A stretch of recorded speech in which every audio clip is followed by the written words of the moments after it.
Radical.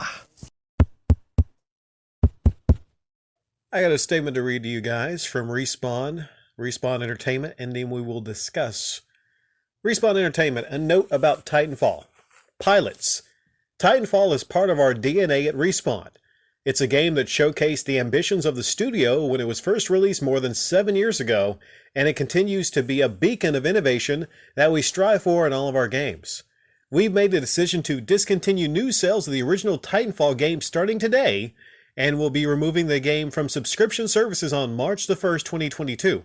We will, however, be keeping servers live for the dedicated fanbase still playing, and those who own the game and are looking to drop into a match. Rest assured, Titanfall is core to Respawn's DNA, and this incredible universe will continue today in Titanfall 2 and Apex Legends, and in the future.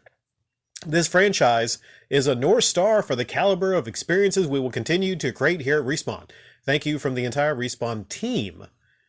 Well, basically, here's what's happening. Titanfall has been getting DDoS attacks since 2019. Like they said, it released 7 years ago. Yeah, it seems like, wow. Seems like it's just yesterday that the first Titanfall came out. And, well, Titanfall 2 is here. And it eclipses the first Titanfall, I would say, in every single way from what I've heard. And it has a great campaign. I own Titanfall. I own it. I just haven't got around to playing it. But people tell me that it's great and I should try it out. But yeah, they were getting DDoS attacks. And I figured, why even bother? Continue trying to, because it was unplayable, very unplayable at times because of the attacks. And I guess they figured, we're just going to give up. We're just going to give up. And it's really not worth it because Titanfall 2 is out. And I think on Steam, the daily player base was 7. Not 7,000, not 700, 7. There were 7 people playing Titanfall, at least on Steam.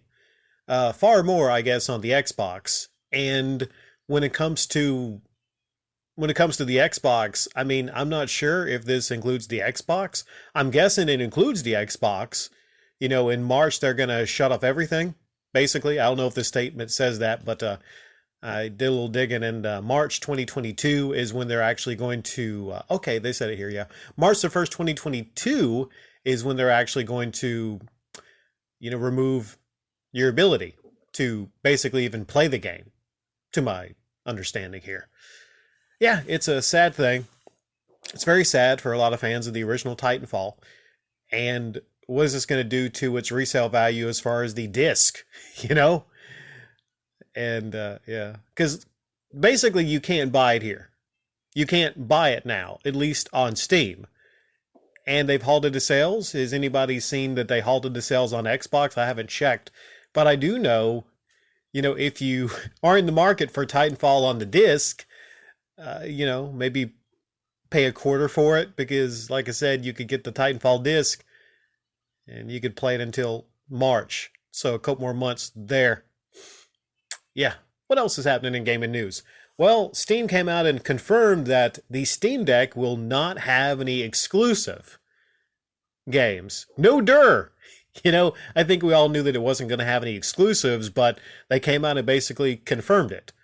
So, people are talking about Switch versus Steam Deck. Well, Switch has exclusives. So there is that. Okay. What else? Cyberpunk. The makers of Cyberpunk came out and said that there's going to be a next-gen version out next year, early next year.